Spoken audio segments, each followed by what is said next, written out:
So about a month ago, I started selling the trim router version of the dowel maker.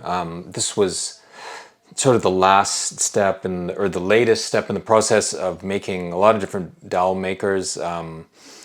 I originally had a wood prototype, then I went to an aluminum prototype, all based around a router table. Then I had a flash of doing it with the trim router, and I was able to sort of make almost a product that I could sell. I sold it on my website. It's difficult to make, and it's hard keeping up with the orders. What I'm going to do here is I'm going to announce that I'm selling digital plans to make your own. Actually, this isn't the hardest thing in the world to make.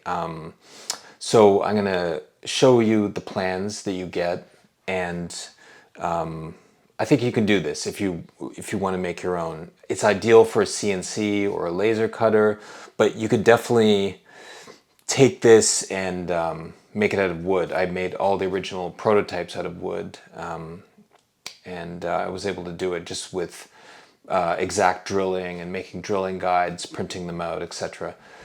I'm going to show you right now what you get when you buy this digital plans for 10 bucks. Let's go to the computer and look. Okay, so when you buy the .zip on my website, bennetthandmade.com, you'll get a folder that says Dowel Maker Plan, something like that. I forget what we called it. And when you open it up, you get three subfolders. One is the rings, and then the wood base element, and then the acrylic plate element. I'll treat those as separate elements because they're all different material. The rings are aluminum. You can make them out of wood. Certainly, the top plate you can make it out of wood, but it looks great in acrylic and works great. And the base wood is a great choice for the material. So basically, you get an AI and SVG. So those are the vector files. These are ideal for laser or CNC.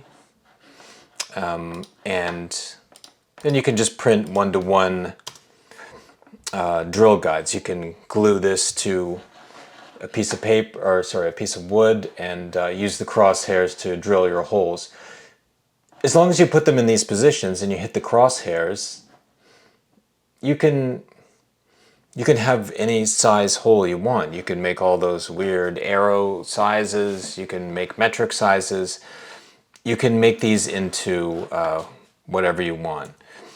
And then you could sort of keep this. This is the iris, so this is the square stock. Almost any size you do, you'll be able to like kind of fit it into like a square 5/8 or a square 7/8 or whatever. But you can change this at will too. So yes, have fun with it. Now this is the wood base, and it's also the dial indicator holder. Again, this is just a PDF, but you also have it in SVG as a vector, and it's all one-to-one. And then finally, you have the acrylic plates. Now, I was only ever able to do the drilling holes for the Makita trim router because I actually had one, and that's the only one I have. And I was able to test it and fully confirm that it worked. You can take this file. You'll see when you select this, you'll see the center, and you could just map out your router to it. Very simple. So, and again, this sits on top, and the wood is fed through here. You'll see it in the making of. But yes, you can. This is manipulatable too. All this stuff is manipulable. You can make your own strange new version of it. You could simply reverse engineer all this stuff. Just look at it and make your own version, or try and make it as close as you can, and you'll probably get something good. But it's just a lot easier starting from this. Like a lot of it's been worked out. The positioning of everything has been worked out. You won't have to go through any testing phase. at least not a heinous amount of testing. Another update is if you go back a few videos and we have the all aluminum sort of router, a table version of the dowel maker. A lot of people suggested using a tapered bit for and using the height adjuster in the router lift to create distances here, instead of having to move the plate back and forth. It was just total bummer. It's always a bummer having to do this. But the built-in router lift is a very fine adjuster and it's much more pleasurable. So a taper bit would change that distance. I got this Amana 3-degree, very long router bit, half-inch shank, and this is a nice piece of beef here. And I'm going to test this in a later video, and we'll just quickly see how that works. It should work well theoretically, but we'll see. In the plans, I don't have a detailed set of instructions step by step on how to construct it.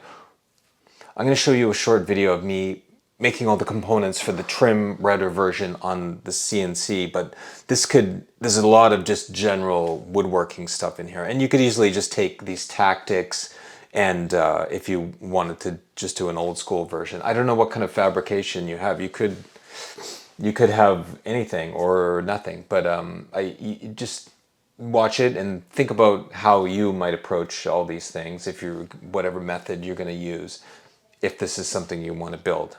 So enjoy that, and I'll do an update in the future with this new tapered bit, and we'll see how that works.